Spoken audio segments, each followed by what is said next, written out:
Akiaria hindi ya gikaro na thiki ya mohoro mwena wa Naikuru, governor wa kaunti ino Lee Kinyanjui anoigite aigithia na onjoria bururi-ini undu umwe na nja wa bururi nimegukorwo magiteithĩrĩrio kwambĩrĩria iganda ciao gĩcigo-inĩ gĩa Salga arĩ igeria-inĩ rĩa gũkũria gĩcigo gĩkĩ na gũgĩtua mũciĩ mũnene wa iganda na biacara ingĩ itiganĩte. Nakuru has been known for many things. We are known for agriculture, we are known for tourism, we are known as a major logistics hub.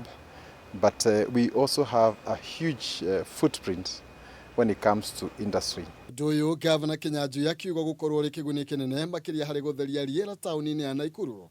Undu umwe na iria ria Naikuru makiria urire tauni ino itanyitwo kwambatirio nginya gikiro kia muciĩ munene. In Naivasha we also having the Kengen Textile Industrial Park and the other park within Mai Mahiu region. So I think all these interests are very exciting to the county and will ensure that in some cases like here, certain issues have been mentioned, including having a viable working railway. Gukurio gwa gicigo giki gutanyitwo guka na mawega matiganite ari hamwe na ukuria wa mabarabara mwena uyu undu umwe na njira njega cia gute giko kiria kaingi gikoragwo kiri thina munene.